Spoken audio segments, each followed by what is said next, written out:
So first, thank you everybody for being here on a Friday night.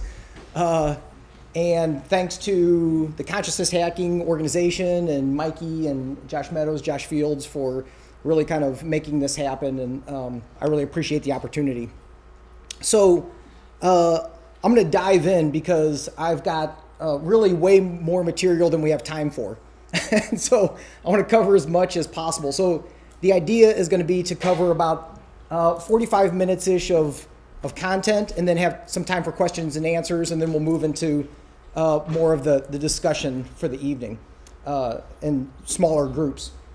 So before I just dive into the material, I wanted to give you just a little bit of a sense of where I'm coming from, why I'm talking about this, and what my background is, because that influences, of course, my angle on this conversation. And so I'm a psychologist, and Josh mentioned I'm in Eugene, Oregon. I've been there for about 6 months, and I was joking with Josh that it's when I moved there, I was like, oh man, this is like Hippieville. And I was like, what, really? It's super Hippieville. If you've ever been to Eugene, Oregon, it's like, wow. But I like it. Anyway, I'm a psychologist. I'm also board certified in neurofeedback. Most of you are probably familiar with neurofeedback, attaching some sort of electrodes to the scalp to measure brainwave activity. I've been doing that in the psychology world for about 20 years. And then I also have a background in meditation and Qigong and yoga and some other practices like that, about 20 years as well. So these are some areas of both career but also sort of love and interest. And so over time I've been kind of marrying those things. And then really in the last 5 years, it's taken a slightly different angle, which is kind of what this slide is. And then in the last couple of years, it's kind of shifted to include things like psychedelic states, which is everybody here, I'm sure, it's like, yeah, that's what we want to talk about. Yeah, I know. So just briefly, I'm the director of the Institute of NeuroMeditation. That's our space in Oregon, and we teach classes and have events and workshops and work with individuals combining meditation with technology. That's what we do. And I wanted to give a shout out to Richard Suter because that's where I stole the name NeuroMeditation. That was the first place I heard it from, and so I wanted to at least acknowledge him in that. And he was very gracious. When I decided I was going to use that name, I sent him an email and said, hey, Richard, is it cool if I use this name? And he didn't respond. And I was like, huh. So I just kind of did it anyway. And I was like a little bit nervous about it. And then I saw him at a conference. And I was like, oh man. And went up to him and I was like, hey, did you get my email? And he's like, what email? I was like, right. And he was super gracious. He's like, I'm glad you're doing this. Great, take it. So I did. So what happened was a few years back, I was invited to write a book chapter about combining neurofeedback with meditation. So that's what started this whole thing. Was when I was invited to do that, I said, yeah, that's great. But then it really it forced me to think a bit more about what that would really mean. In the good old days, the way that we did that was it was all alpha training, reward alpha in the back of the head. And that was kind of the only way that we approached meditation with neurofeedback. And it occurred to me like we know more now. There has to be other approaches. And so that's what I kind of outlined in this book. That became a workshop that I did for a company called PESI for a number of years. Then it became a book. And then we developed the Institute. So initially what we did was we organized 4 different styles of meditation that we could very clearly tie to different brain states. And so this is all based in the research literature. We didn't make this up. We didn't do the research. We read all of the research and said, how can we identify different states of consciousness in meditation and then use EEG technology to help people tune into that? So the names that we use for those states are focus, concentration type practices, mindfulness. Everybody's at least familiar with that term. We're using a definition of that, pretty much the definition John Kabat-Zinn uses, sort of a being aware of what's happening in the present moment without attachment, allowing things to just pass. quiet mind. This is going to be more of your Zen kind of TM type practices. And then open heart, including all the loving kindness, compassion, forgiveness, those types of practices. So essentially, we've been able to identify that there are different brain waves that occur with each of these states of consciousness and in different brain regions. And so because we know that, we can then kind of feed that information back to somebody while they're meditating to help them find those states. So this is what we've been up to for the last several years. That's what the book chapter was all about, was kind of outlining this. And then just recently, we've kind of stumbled into what we're calling the fifth style.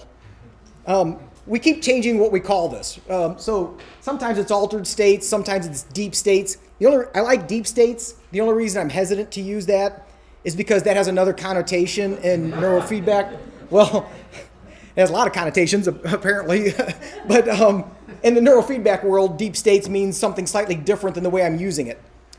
So right now we're using altered states. So that's really what we're going to be focusing on tonight, is how we are starting to target and work with altered states with neurofeedback.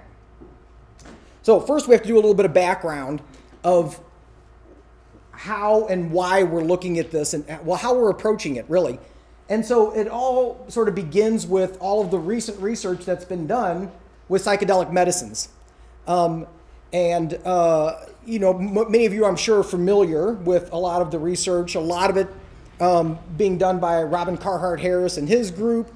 There's a lot of other groups that are doing this research. In fact, we've got somebody in this room who's published research on Dr. Wan up here, looking at 5-MeO and brainwave patterns.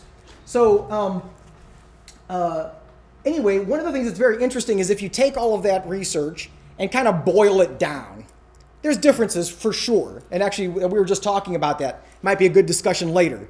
There's differences even between different forms of 5-MeO in terms of subtle differences in terms of what you see in the brain. However, by and large, there's kind of consistent patterns that you see whether you're talking about LSD or psilocybin or ayahuasca or 5-MeO. And these are just some of them kind of highlighted. You see a decrease in general of cerebral blood flow. So a decrease of blood flow. And particularly in a region of the brain called the default mode network. And if you're not familiar with that, I'm going to outline it for you in a few minutes, what the default mode network is. You see decreased EEG activity. So the power of the brain waves goes down. Especially alpha brain waves drop, and especially in a region called the posterior cingulate cortex, which, by the way, happens to be the hub of the default mode network. Decreased current source density. It's another kind of EEG metric, essentially. Again, especially alpha, especially the PCC. You see decreased connectivity between the default mode network and the hippocampus. The hippocampus is, of course, largely involved in memory.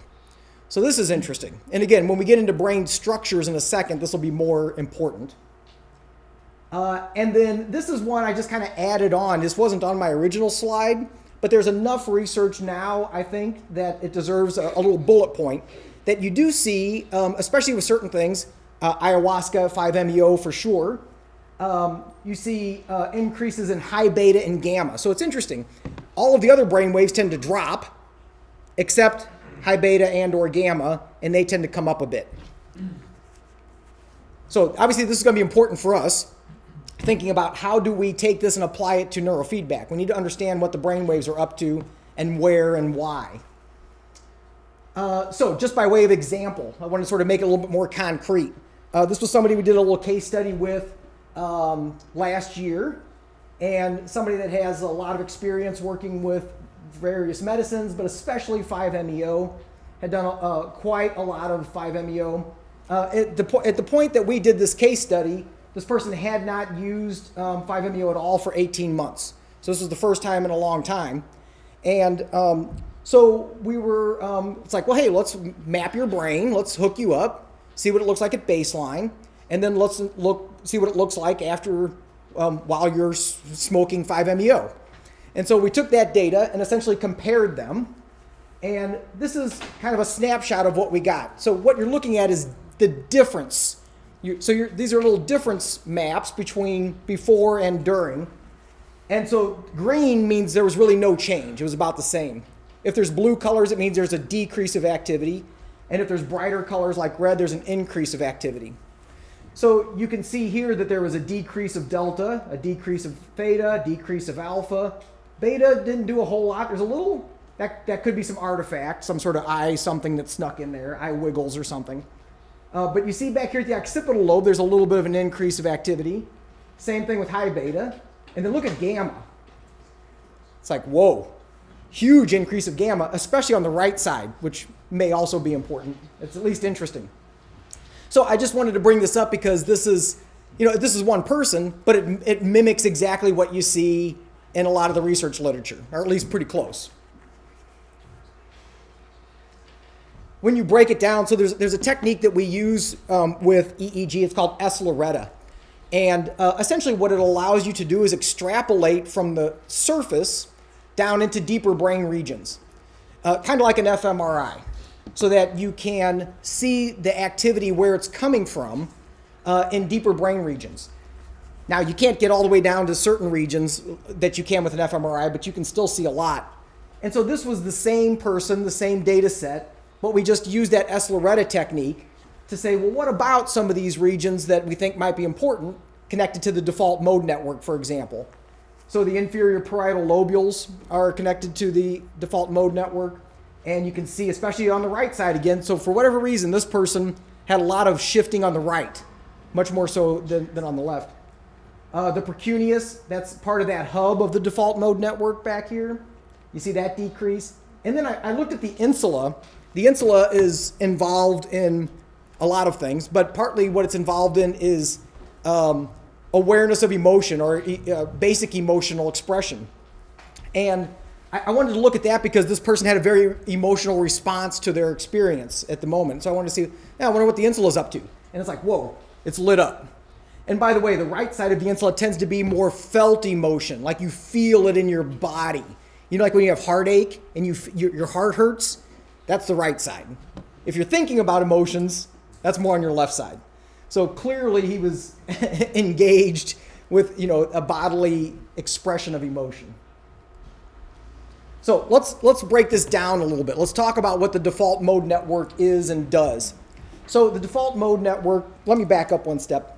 The brain works in networks. We like to kind of talk about little parts of the brain as if they all do separate things and, they're all responsible for their own little things. And that's somewhat true, but by and large, all those areas are working together to accomplish larger tasks. So now we know that there are networks that tend to work together, and there's some that are very well defined. The default mode network is one of those. And you read different things, and they're going to throw different brain regions in there, but by and large, the medial frontal cortex, the inferior parietal lobules, and the posterior cingulate, this is the back of the head back here, kind of comprise this. Now, the default mode network is really important, and it's interesting for meditation and for psychedelic states, because the default mode network is really all about you thinking about yourself. So they talk about self-referencing. So, that's one of the things that comes up a lot. Self-centered mental imagery. You're seeing yourself in the past, in the future. You're imagining yourself. Memory. Again, you're seeing yourself. Reflective self-awareness. You're thinking about yourself. All of these things have to do with you thinking about yourself or something in relation to yourself. So you can see where this is going to become important with things like meditation, where largely you're trying to not do that or learn how to teach the brain to not do that all the time, right? To shift into something else where you're not listening to that sort of ego and shifting into connecting to something bigger, perhaps. And you can also apply this to psychedelic states, right? I mean, a lot of what people talk about in psychedelic states is sort of ego dissolution, things like that. You don't think of yourself the same way anymore. So it makes sense that the default mode network is going to be an important structure in terms of both of those states. So I've mentioned the posterior cingulate and the precuneus a couple of times. I wanted to bring it up specifically. because it really is the hub of the default mode network. It's the center point of the default mode network. And in that way, it kind of directs everything else. And even some of these statistics, when you look at them, it's fairly impressive. So the cerebral blood flow and the metabolic rate in the posterior cingulate are 40% higher than the average rest of the brain. It's like, well, what does that mean? It means you're using your posterior cingulate a lot. It's getting a lot of action. It's very active. But again, if you think about that, how much of your day, how much of your life do you spend thinking about yourself? A lot. Basically, if you're not doing something else, you're thinking about yourself. That's kind of the way that it works. And it's interesting because that's a natural part of the brain. I think this is important in terms of meditation instruction, understanding that it's like, that's just literally, it's what the brain does. Like, you're wired to do this. So because you do that, it doesn't mean you're bad. It means you're normal. Yes. Is that true across cultures? Yeah, as far as we know, it kind of has the same function. Now, it's probably going to look different in different cultures, or it may mean something different. So that's an interesting question, because if you go back here, look at all the things. Now, this isn't an exhaustive list of what the default mode network can be up to. So there's a lot of angles that it can take, a lot of different paths that it can take. It's actually, I don't want to go too far sideways on this, but it's an interesting and important question, because we have a tendency to want to demonize brainwaves or demonize parts of the brain. It's like, oh, the default mode, oh, it's bad. You're thinking about yourself. It's like, no, it's not bad. It's like, even if you think about self-reflection, is self-reflection bad? It's like, well, no. Well, you need your default mode network to do that. So it's like, how are you using your default mode network, and when are you using it? That's the key. Which gets down to here. The default mode network and the posterior cingulate, serves as a central orchestrator of global brain function. It's involved in coordinating a lot of different aspects of mental activity. And if there are dysfunctions in the default mode network, particularly back here, it's very often related to mental health concerns. So again, that's my background. I'm a psychologist, and it is not uncommon at all if somebody comes into the office and they're complaining of some kind of concern like anxiety or depression, that something's going on back here that does not look typical. Usually it's overactive. There's too much activity there. Makes sense, right? If you're thinking about yourself too much, probably you're going to be anxious or depressed or both. And we already talked about, too, that it's also impacted by meditation. There was a great study done by the folks at Harvard. There's a team at Harvard that's been doing a lot of brain imaging studies with mindfulness in particular. And they did an MRI study looking at the thickness of the cortex before and after an 8-week mindfulness-based stress reduction class. And what they found was that one of the areas of the brain that grew significantly in 8 weeks was the posterior cingulate. Because you're using it. You're learning how to use it differently. You're exercising it. Hey, there we go. Some magic mushrooms. So, Sorry, can I just ask a question? When you said they grew significantly, do you mean literally there were like more neurons in that part of the brain? Because 8 weeks seems like a pretty short period of time. Right. Yeah. Yeah. Really? Yeah. I didn't realize that kind of brain growth took place in such a short Yeah, the plasticity is, so we can't, I don't know that we can necessarily say that it grew brain cells, but the connectivity, and you can definitely see that. You can see that happen almost instantaneously. You can watch brain cells grow and connect moment to moment. It's amazing. So the brain is super plastic, which is, for me, what's very exciting is because, yes, you are to some extent, you get what you're born with, to some extent. And we have a lot of ability to shift and change that as well, more than we think we do. So yeah, you can show significant growth in certain brain regions in as little as 8 weeks. They've done that with jugglers. You can see that with jugglers. You don't juggle, and you juggle for a few weeks, and you measure your brain again, and the regions of the brain involved in coordinated movement grow. Comment. I just read a recent paper that many of the neural networks are dormant in the brain. This is studies, animal studies and human studies. And so we have all these pathways which are sitting there and not being used, and they can be kicked into activity with certain stimuli, external and internal. Like psychedelics? That's, yeah. Just asking.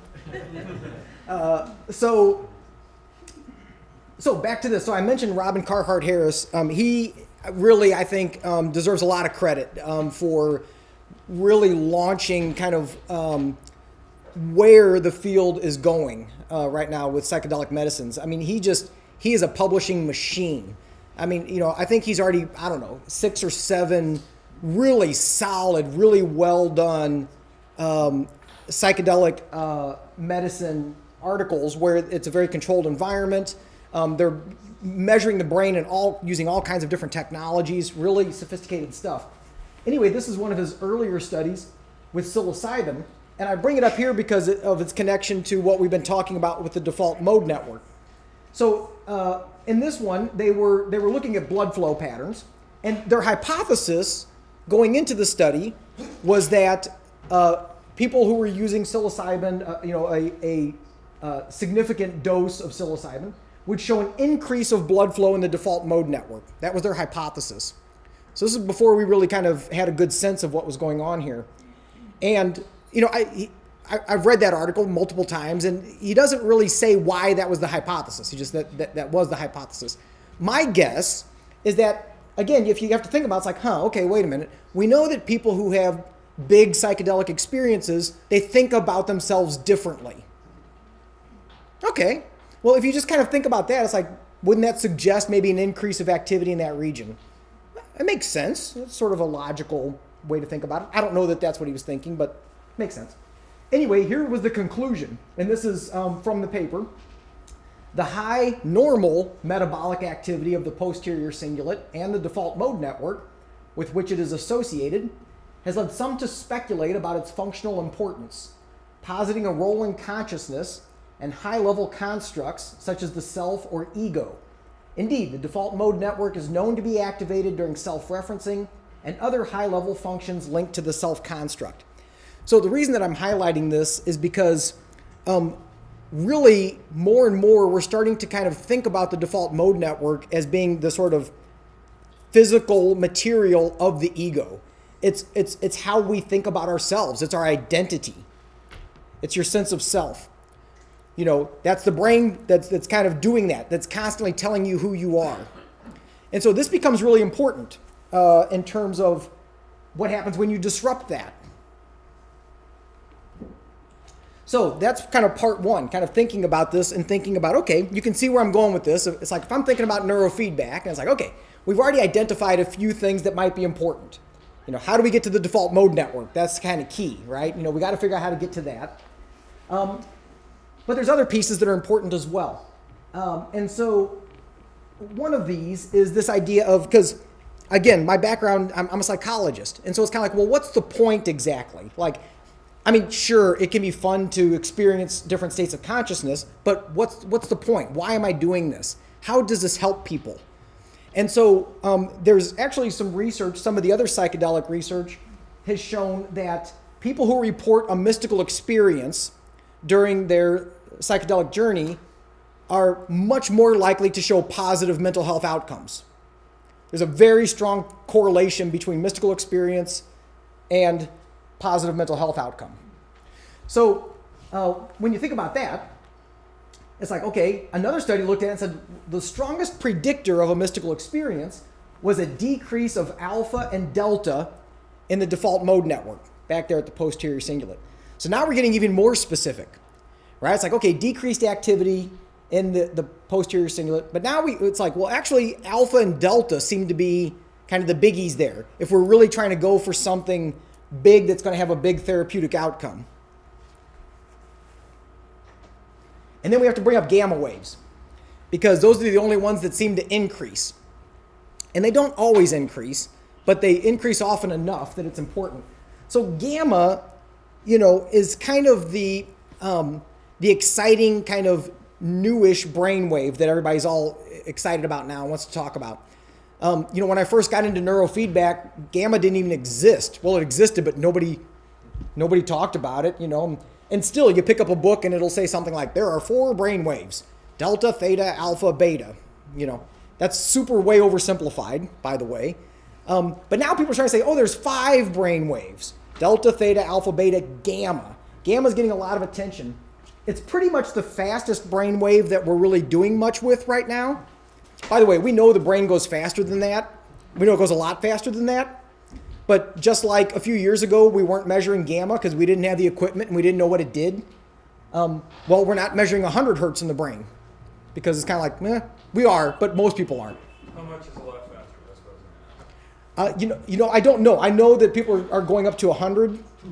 200? Plus, the electrocortical brains, surgical patients where you can put electrodes directly on the cortex. So there's no attenuation from membranes or skull thickness. Several hundred hertz being recorded and published. Which is very interesting. And it probably goes faster than that.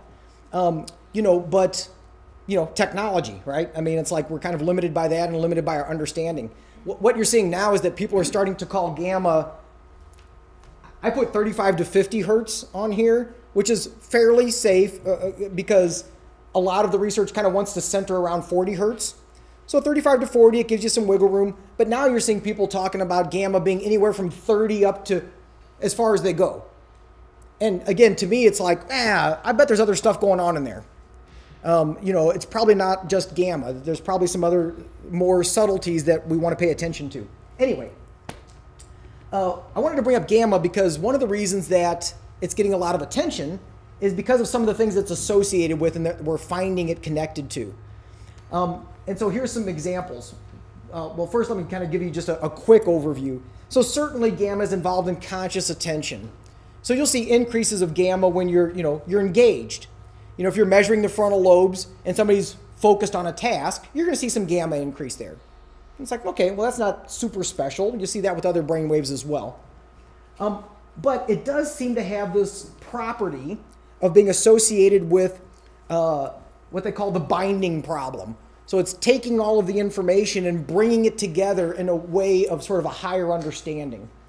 One of the ways that I think about it, and it's oversimplified, but you'll get the idea, it's kind of like, having those aha moments where everything comes together and you understand something at a high level, but you're not really working at it.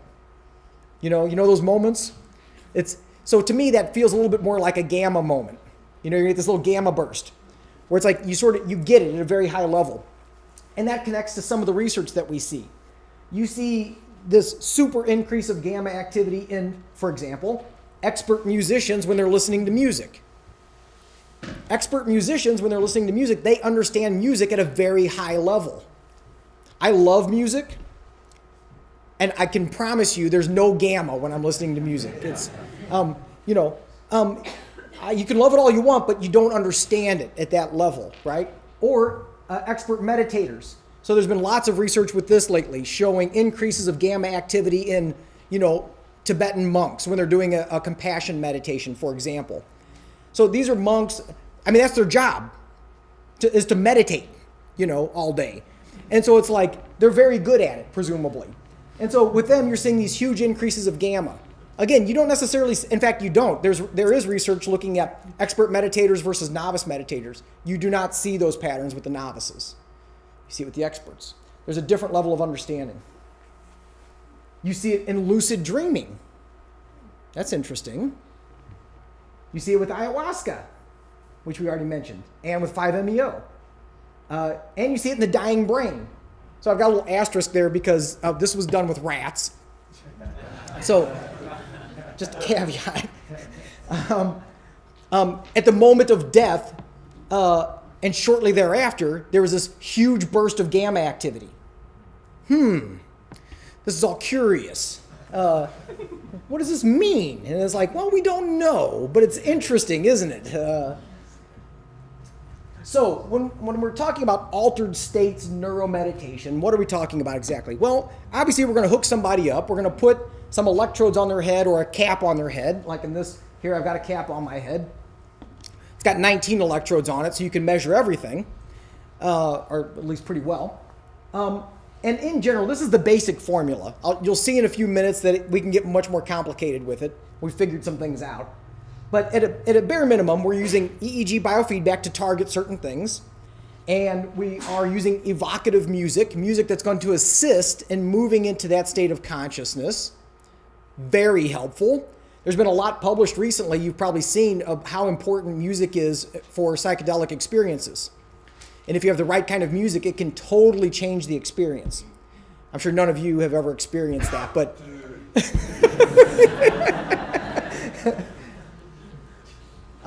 and then meditative states. So, this is different because with the psychedelic, right, you're imbibing something that is taking you there kind of whether you want to or not, you're going to go. This is different because it's like, well, you have to somehow learn how to move into that space. Interesting. How do you do that? So it gets a little bit more of that meditative flavor because you have to kind of learn how to navigate your own consciousness. So when we first started this, we've tried a lot of different things. And very first, a shout out to Heather Hargraves. So she did her master's thesis on altered states neurofeedback. And basically what she was doing was a 1 to 20 hertz squash. So taking kind of 1 to 20 hertz as one thing and rewarding decreases of that at the back of the head, PZ, which if you remember those little maps that we put up there, this is pretty much right sitting on top of the hub of the default mode network. Now, even though you're on the scalp and you're not kind of actually on the default mode network, that region is so big back here, the precuneus and the posterior cingulate, that if you put an electrode right here, that's mostly what you're measuring. So it's actually, it works pretty well. So that's what she did her master's thesis on. And she got some interesting data. And so kind of started there. And I met Heather and we kind of shared some ideas. And then I kind of took it and did my own kind of spin on some things. The first thing I did was I said, well, wait a minute. I can do 19 electrodes. I don't have to do just one electrode. And I've got SLORETA, which means I can toggle down to specific brain regions. So it's like, well, why don't we just go to the default mode network instead of sticking one electrode back here?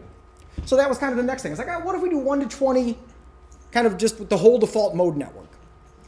It didn't quite feel right.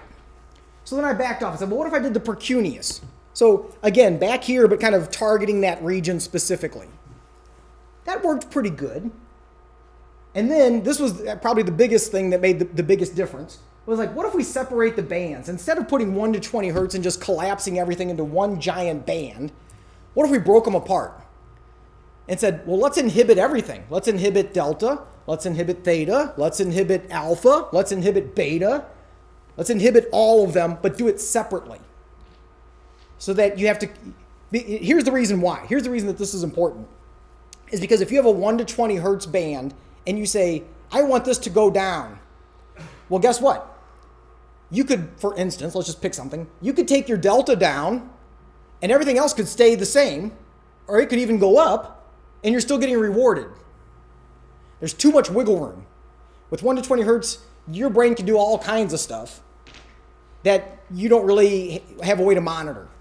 So, but when you separate it into the bands, you're saying like, nope, all of you have to go down. You can't play around here. So that was actually the biggest thing that really helped us with this. Then we started combining the precuneus with other areas. What if we combine it with the anterior cingulate, kind of up here in the front? Or the medial temporal lobes, what if we do that? Kind of trying to get more to that, hippocampal kinds of stuff.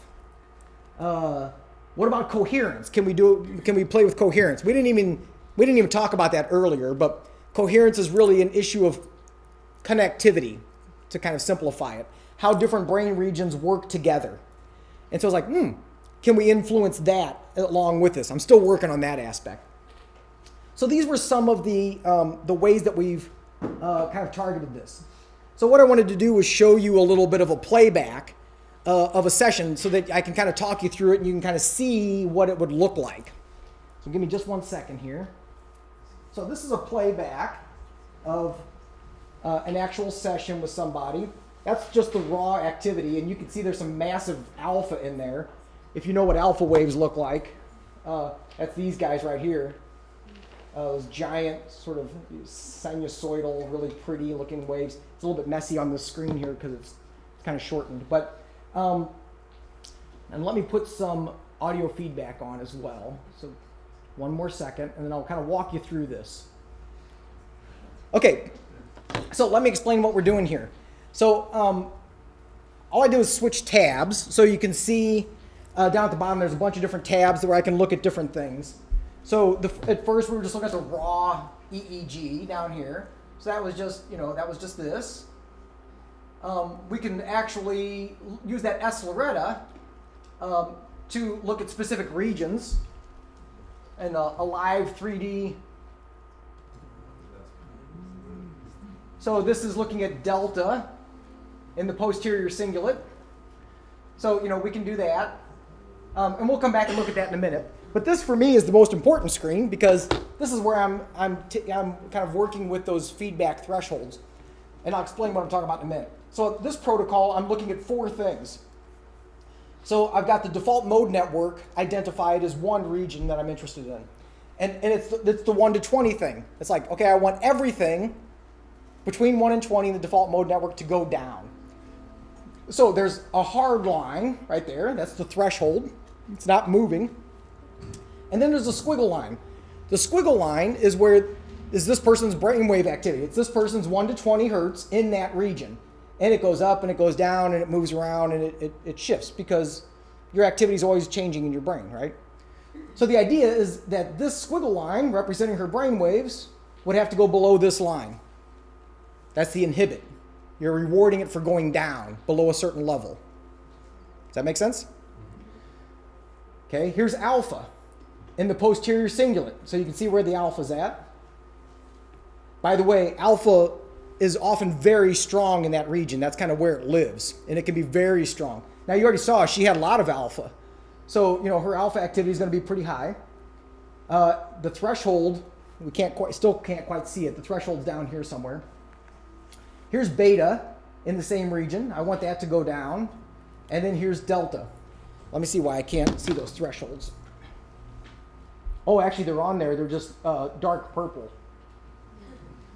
And so they're kind of blending in a little bit.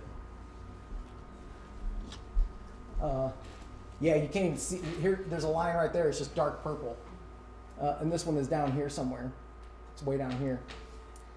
So the idea is that all 4 of these need to be below the threshold at the same time to get some sort of reward, right? So we're kind of encouraging the person to move in that direction. So how do we do that? That's always the biggest question. Well, how do you do that? So evocative music, right? Now you can hardly hear it. We don't have the, oh, we can try this since I'm not using the microphone. Let's see if this will, we tried this before and it might. Okay. So we've got some ambient kind of space music playing, right? Now, the volume of that music is connected to this. So the more of these that she has below the threshold, the louder the music's going to be. So basically we set it in such a way that if all of these are above threshold, the music's still on, it's just very quiet. Because what we don't want is the music cutting in, cutting out, cutting in, cutting out. It's super disruptive. That's the way we had it set at the beginning and it doesn't work. So did you hear that shift? Right. And so what happens is you start to kind of acclimate to that. You're in this space and you start to notice subtleties, right? And look at how our delta dropped. Did you see that? That was much higher before. Now, it's interesting because I don't want to spend way too much time on this because I could spend a lot of time on this. But everybody's a little bit different. This is another thing that's really important that I think we figured out is that you can't just say the key is alpha for everybody. It's not. What? You gotta be kidding me. Okay, all right. Holy smokes. Wow. Oh, look, it was the alpha. She got this down and the alpha down at the same time. So what happens is you start to figure out where your state of consciousness is, and you start to learn to be able to spend more time in that space. In fact, you kind of let it carry you. In fact, often the instructions I'll give people, it's like, follow the music.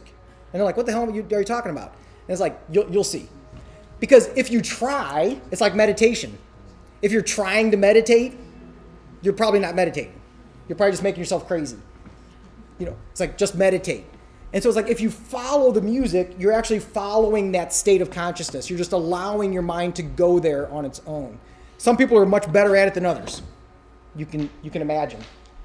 Okay, I've been flagged that I've only got X number of minutes. So music is binaural beats between 1 and 20? No, it's not binaural beats. It's the 1 to 20 is the frequency of the brainwaves that we're measuring in that one little box. But in this case, we're not even using binaural beats. And the reason we're not using binaural beats or something like that is because those kinds of technologies tend to increase certain brainwave activation. So those are used like, you're trying to increase alpha, so you use a binaural beat that's going to focus on 10 hertz. But it's increasing alpha. I don't want to increase alpha. I want to decrease alpha. So you can use other technology, but I would be skeptical of using binaural beats for that. Have you figured what's characteristic of this music that's blocking the frequencies? It's not the exact music itself that's important necessarily, although we really like that music works really well, that particular track I had on. Partly there's not a rhythm to it that the brain wants to follow. There's no lyrics. It's just kind of background. It kind of has a spaciousness to it. So anything that kind of has that flavor seems to work really well. If you start playing shamanic stuff that's got drums and stuff, there's a rhythm, and you want to engage with it. You don't want something that they're going to engage with. You just want it to be information that is kind of open and spacious. So any music that does that works pretty well. All right. Let's see how much more information I can squeeze in here. Excuse me. So you're saying that by using this kind of music is, for lack of a better word, superior than using things like the drums or any other kind of music that may have a lyric in it or may have a rhythm to it or may be quite loud or quite quiet, that sort of a thing? It's better for this, not necessarily for a journey, but for this, it's better. Because if you start adding in too many elements, then the brain wants to pay attention to that and it wants to engage with it. I hear you. Yeah. So this is doing, I'm sorry, I'm missing something. So what is this actually then making available? How do you mean? Well, okay, like having the music like this Yeah. makes something available. And what I'm hearing so far is it makes available a mind that's not trying to do anything except maybe follow this tone. Well, the volume of the music is connected to the brainwave state. So you're learning your state of consciousness through your brainwaves by the volume of the music. So if the music's at a whisper and you can barely hear it, that's information. It's like you're probably engaged in some thought stream or you're in some other kind of meditative state. As the music starts to increase, that's information telling you, like, there you go. You're moving into the right state of consciousness that we're looking for here. So you're using the volume as information to teach you how to navigate into that territory. Did the subjects report feeling like they were tripping? Yes, so here you go. So it depends. That's the short answer. But here's an example. Here's somebody, you can see what the protocol was. The two lines that are dropping dramatically, this is over 25 minutes. This is the delta and alpha. And look how much those are decreasing over the first 15, 17 minutes or something like that. And then there's this giant increase. This is a very typical pattern that we see with this protocol. And having done it enough, at first I was like, what the hell's going on? But having done it enough, I know what's going on. They're letting go, they're letting go, they're letting go, they're letting go, they're letting go, and then the ego freaks out. That is exactly what's going on. Which is delta and which is alpha?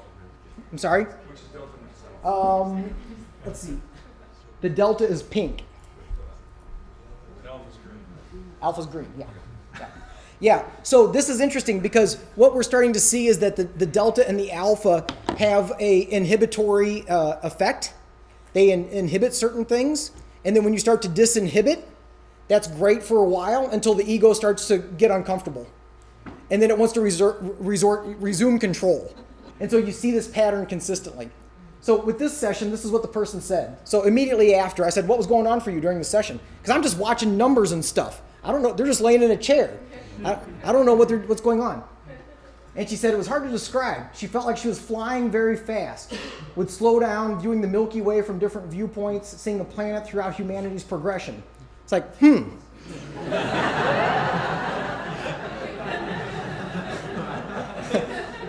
That's interesting.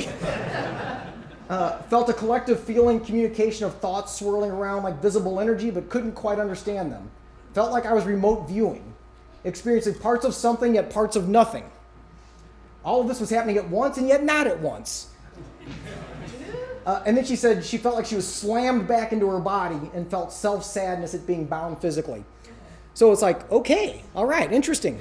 Was she just meditating or was she on a psychedelic? No, she was just doing this. Yeah. Now she has experience with psychedelics. So immediately after, she said she felt like time was distorted. It was hard to find words. She was getting these like rapid flashes of nature in her head. Days after, she emailed me and said she was feeling very introspective, unusually calm and non-reactive, felt very grounded.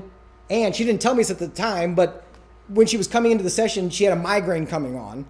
And she didn't tell me. If she would have told me, I probably would have not done it, which is probably why she didn't tell me. And it went away. Yes? So sometimes with psychedelics, right, you can have not necessarily like a relapse, but you can have like a recurrence of feeling around the psychedelics way after the case. Yeah. Did you do anything to test for that not being the case here and actually being Let's talk about that.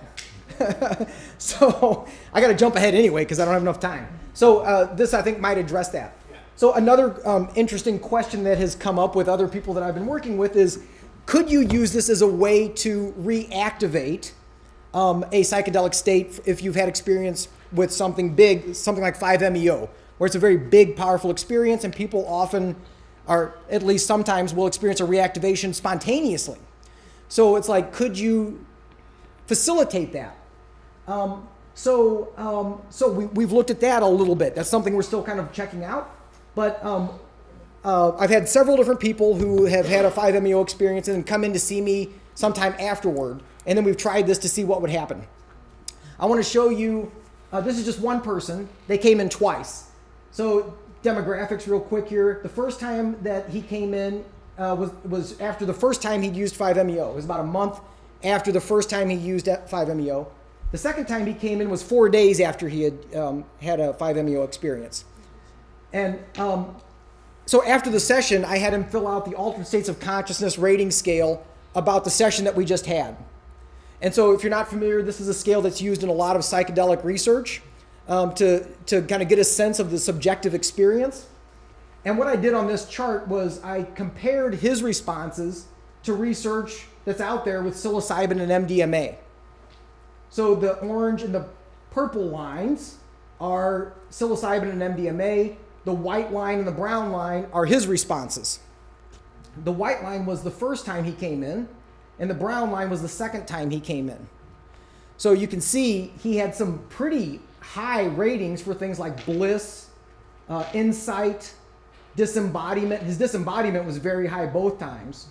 Some of the other ones kind of line up with the other research that's out there with psychedelics. So this is very interesting because, in fact, the second time he was like, holy smokes. He came out and he was like, man, I was like this close to sort of being into a full-blown reactivation.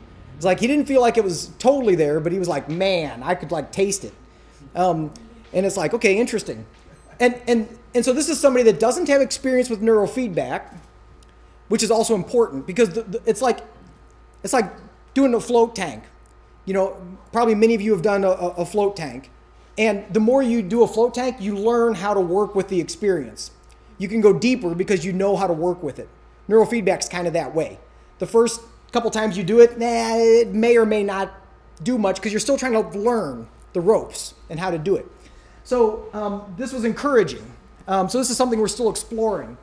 A couple of the lessons from this was that the intensity seems to be influenced by how close it was to the experience with the medicine. So 1 month versus 4 days. The 4 days one was where you had the super high ratings. Makes sense. Set and setting were important. After the first time, he came in and he said, let's use this music. And he brought in his own music. And I said, okay. And that worked. There's individual variability. I had one person come in who, same kind of, after a 5-MeO experience, and we were doing this, and nothing we did worked. We had 5 different sessions, and I was like, I'm at a loss. I'm not sure what else to do here with this person. So again, there's still a lot we have to figure out. Just like alpha's not always the key for everybody. Well, don't know. We're still figuring this out. We've got some overall ideas that seem to work fairly consistently, but there's always going to be people where you gotta. I'm getting the hook. So some of the other things that we've been doing quickly is starting to layer things. So the music is nice and that works really well. But we've done things like add a sub-pack, which creates a vibro tactile experience of the music. So you feel it on your back. It vibrates with the music. That is pretty cool. And that works very nicely. You can hook that to the neurofeedback, so the intensity of the vibration is also giving you feedback about how deep your state is. You can do that with the Proteus light and sound machine as well. Hook that into it so that the lights flickering in your eyes are also connected to the sound, also connected to the vibration. Now, what we found is that for most people, that is too much.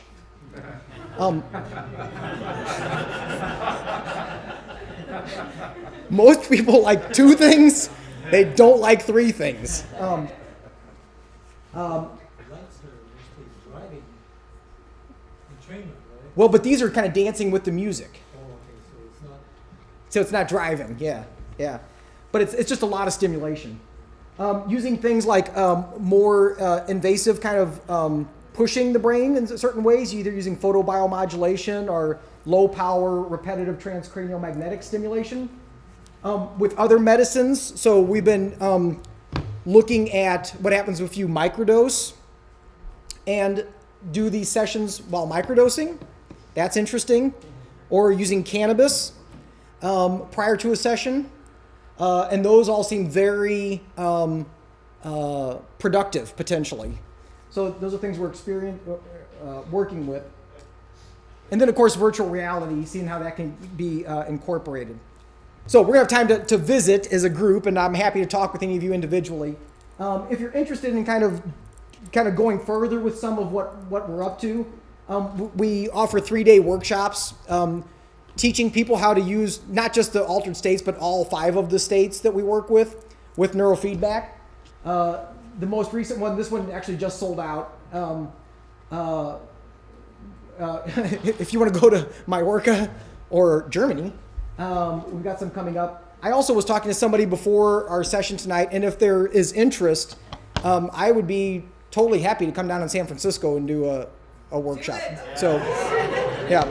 So if you're interested, contact me, and I'll kind of start a list. And if we have enough people, then we'll just do something here. Huh? Sorry.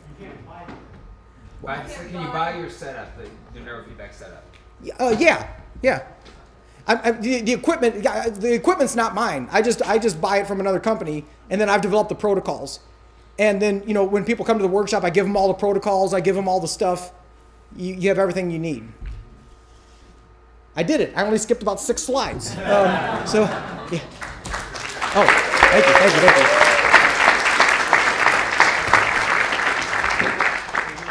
What were some of the most notable differences and similarities with the altered state, the 5th one, with the other 4? Yeah, that's a great question. So can everybody hear that? So the most notable differences between the 5th style and the other 4 styles.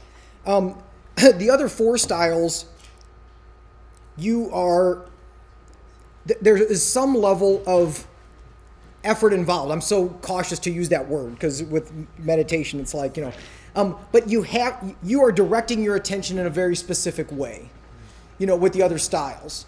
And with this one, you have to just kind of like let go. It's more about letting go and allowing sort of things to just unfold.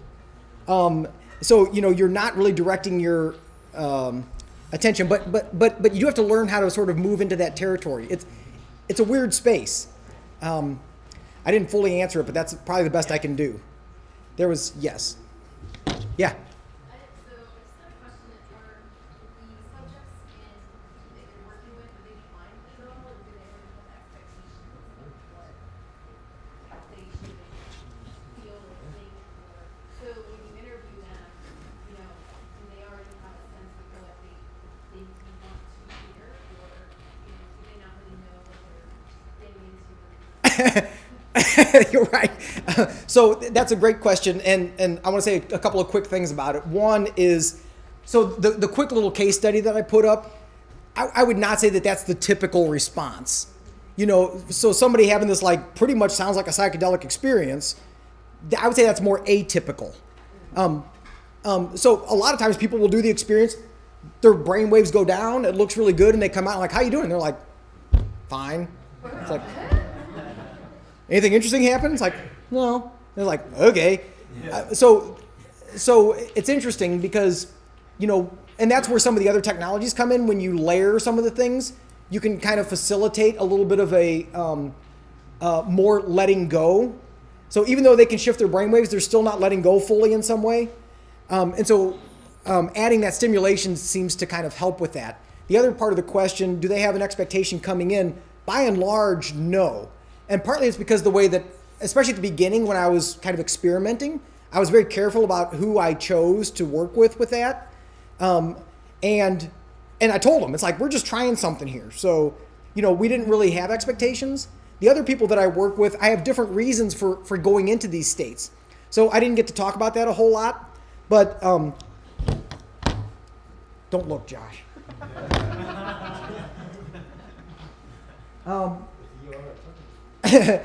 We can't look at that. Don't look at it. But these are some of the things that we're seeing could be potential benefits of doing this type of work. Creating flexibility in your internal state, creativity, learning how to let go. Who doesn't need to learn how to let go better? Moving past your defenses. For me, this is a huge one. Actually, personally, this is a huge one. It's like I have a really strong defense structure psychologically, which is great and also not great. And so it's like learning, how do you let that go? How do you let your defenses go? So you can see like psychologically where that could be really beneficial. These other things, PTSD recovery. There's other research being done by a group in Canada. They've got 5 publications that I know of where they're rewarding decreases of alpha in the Precuneus as a treatment for PTSD. And they're getting great results. So again, how is this all connected, right? I mean, so I think there's a lot of potential applications. We didn't even get to talk about things like sustaining the afterglow. There's ways that you can actually map somebody during the afterglow phase of a psychedelic experience and then use that as a baseline to train them back to their own afterglow state. Wow. Yeah. What have you noticed when you've used Violite, and have you done the work where Violite is the neurofeedback? No. So that is, at the moment, we've either been using it sort of sequentially, use V-Light and then you do a session, but we have not married them yet. There's a way to do it where they're happening together and that the V-Light is actually providing feedback as well. So it only comes on when the brain is in a certain state, and if the brain's not in a state, it goes off. It's set up to do that. That's just kind of like on the edge of where we're at right now. Okay, one more, and then I think we have to break. Yeah. So have you actually done any recordings of people while they're tripping, and then use that to kind of entrain that state, so that you're trying to basically replicate the psychedelic experience for people? Yes, and the limited amount that we've done with that, it doesn't really seem to be any better than kind of what I'm proposing here. the exception that I would say to that is if that afterglow piece, kind of what the brain looks like a day or 2 days after, is pretty individualized. And so it's really, you kind of have to map that person and see, and you know, we don't know enough yet. And it may be individual with the medicine. You know, peyote may look different than mushrooms. And, you know, because they feel different. You know, when you are in those experiences, they don't feel the same. They have a different flavor to them. So it makes sense to me that it might look a little bit different in your brain in that, you know, that day 2 or 2 after. Okay, we should pause here because I'm already way over. Thanks for being patient with me. Awesome. Okay. Thank you.